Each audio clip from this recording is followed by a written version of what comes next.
Welcome. So today what we're going to do is we're going to go through a high-level overview of the Maropost marketing automation platform. Now we're going to cover a lot of things, but we're not going to cover everything. Primarily we're going to focus on email marketing, but we'll touch on some other channels as well. Now before we go further, I want to point your attention over to the top left here. Right, this is where we have the navigation menu, and you'll see that we have a variety of different channels that you can access for all of your marketing purposes.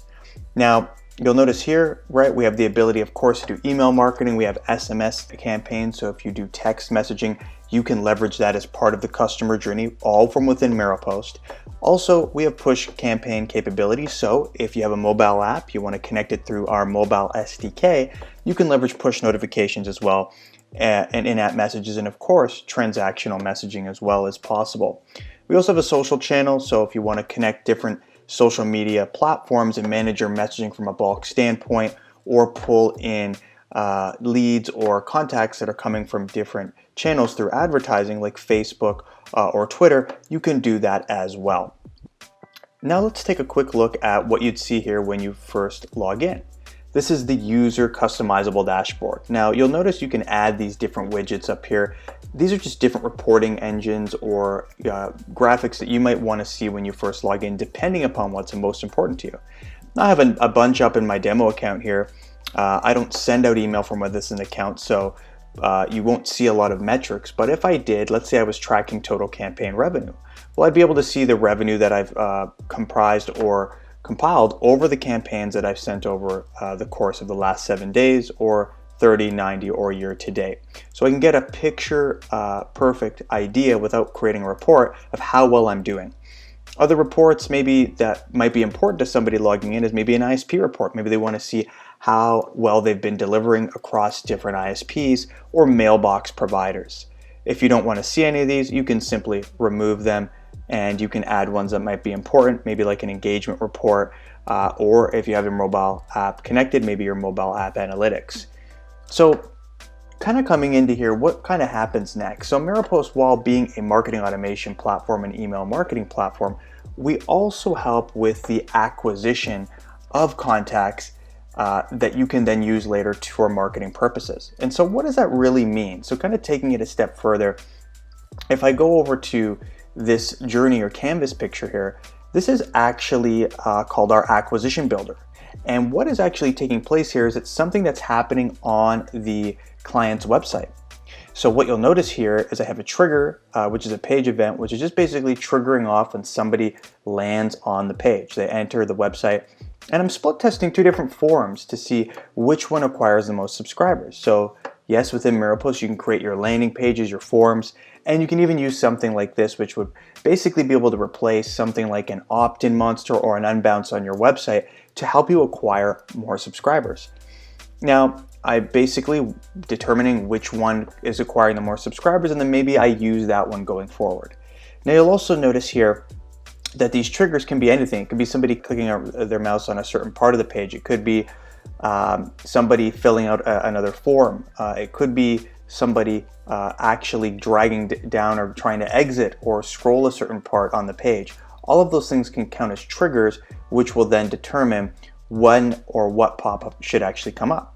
You'll notice that it's followed up with filters, so I decided to A/B split test these two different forms, but it could also be something like the device type they open up. Are they opening up on a desktop or a mobile? Are they opening up on, is it the time spent on the website that we're going to use to determine which form actually comes up?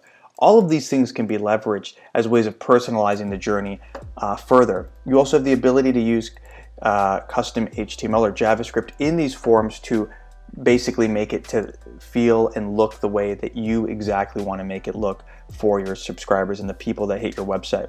And then of course, we end that journey and people become part of the database. Well, now what happens is now they're part of that subscriber database inside of Maropost, and we may want to trigger off something like a journey or an automated email sequence that really personalizes the flow for those people. And so now what we're looking at is actually the journey builder that allows us to do that. So maybe these people have come in through the website, you know, they are a new subscription, or maybe they're a segment that of new subscribers that have come in. And what we want to do is trigger off an email. Now, of course, you know, at this point, maybe I want to create a journey similar to what I was showing you on the website, where maybe if this person opens the email, I want to send them down a very specific stream down here. If they don't, maybe what I want to do down here is I want to send them a completely different mail. Now in between these, in real life, you would have delays in between them, whether it be days, minutes, hours, before they would receive the next message, so they don't receive them all at once, such as the delay I added here. But for the purpose of this demonstration, I'm going to continue down this flow just so you get an idea of what you can do. So maybe down here I change the subject line to see if that actually gets these people to open. And if they don't, maybe what I want to do is cleanse them from that list and end the journey for those people and continue with these people up here. Now what you're going to notice is that you have other options here. It's not just email. If I wanted to, I could follow up with an SMS message, which I alluded to a little bit earlier at the beginning of the demo. I could also follow up with a push notification if we had our mobile app connected through our mobile SDK. That could be possible as well. Or if I wanted to, I could do a push to a Facebook custom audience through connecting through our Facebook connection and really make this a multi-channel journey. Or I could just keep things simple and stick with email all the way through that journey. You'll also notice, very similar to what I showed you on the website journey before through the acquisition builder, you have your filters, you have your delay capabilities, and you have your end. So how does this work, right? Well, with regards to any of these boxes, any content that we've created, we would be able to select from the drop-down menu because it would already be created inside of the platform. And I'm going to show you how that actually happens next. And you can map out everything and select the options that you want within each step of the journey on the Canvas workflow. So let's take a look at that content, right? How do we get this content created so that we can use it in the journey so that we're able to deliver these personalized messages to the people that have just subscribed to our list? Well, there's a number of ways that you can do it within Maropost. The first one I'm going to show you is one that you're looking at right now, and that's our WYSIWYG editor. So the beautiful thing about the WYSIWYG editor here is that you have a couple different options. One, you have the option to toggle between source code or HTML. You can expand the screen if you want to work with the entire canvas so you can see how everything is working, or you can shrink things back down. It's totally up to you. Now what you're also going to notice here is that you have the ability to personalize in the way that you'd want to. So you can see I've already personalized this, but if I wanted to add a person's first name, for example, I can use the contact tags up here. You also have the ability to utilize things within this like dynamic content. So maybe I want to highlight a specific area of this content and click on dynamic content, like, you know, everyone that has filled out this form to sign up to receive a vaccine, they will see this image and call to action. Or everyone that hasn't signed up with us yet, maybe they're going to see a different image and different call to action just based upon the segments that I have created. This can be used in a variety of ways, right? Whether it's somebody that has purchased something from us sees this image and call to action, or this content, somebody that hasn't purchased, they see a different image or different call to action. All of that can be done within the dynamic content builder, and you can add as many different dynamic areas as you want so that you create one piece of content, but every different segment is seeing something completely different. So that's a nice way to personalize things and not make you have to create 15 different pieces of content. You just create one piece of content, you use dynamic content to basically specialize and make sure that each segment sees what they are intended to see. Let's take things a step further with looking at the drag and drop editor now. So this is another editor that's very simple that people use within Maropost. And so you'll see in my example up here, basically everything can be dragged and dropped in. If I wanted to add an HTML block, I can add an HTML block. If I want to bring in another text box, I could bring in a text box. All of this stuff can be dragged and dropped into the actual Canvas builder. You'll notice over here in the rows section, this is how you're going to define what is the structure that you want the template to look like. Do I want it to have one row across the top? Do I want it to have two? Do I want it to be even? This gives you the flexibility to do that. And when you go to settings, of course, you have the ability to customize the colors of the text you use, the background that you use.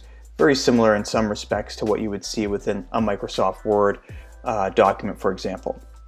And then if you want to take things further just to see how it's going to look before you actually go live with this, you can preview this and see how it looks on different devices, such as desktop or mobile, just to make sure everything renders appropriately.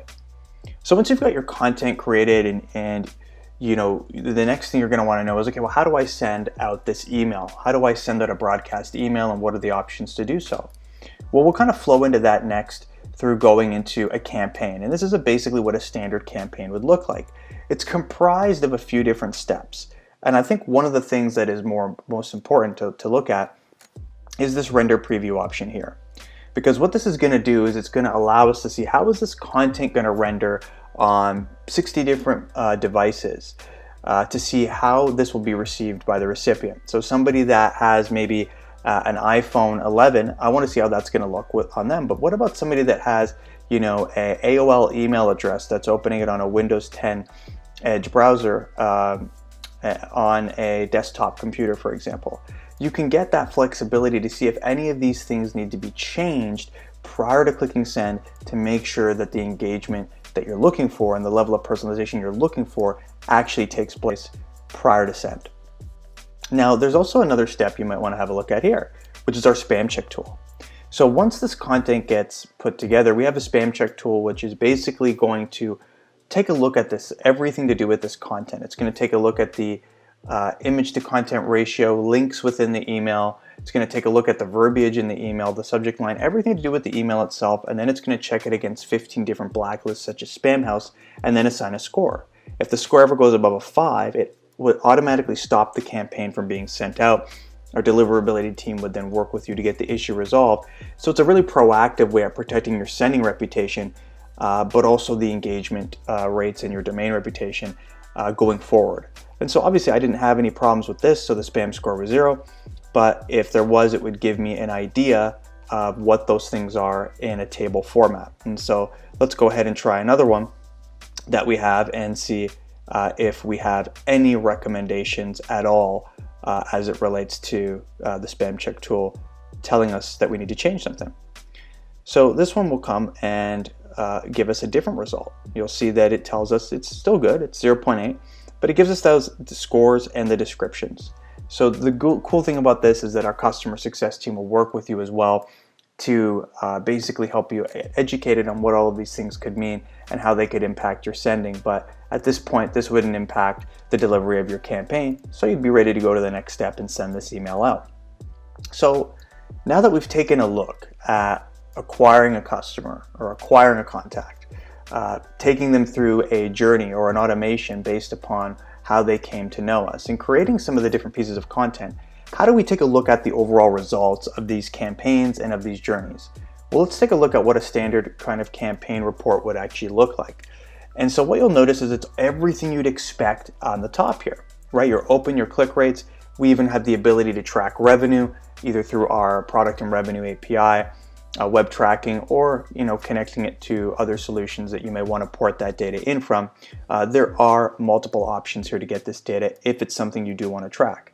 Of course, we can track the metrics that you'd expect, like delivery of hard bounces and soft bounces, email opens by device, so desktop, mobile, and tablet. If you're sending to other countries where English is not the primary language, you'll be able to see open rates by country.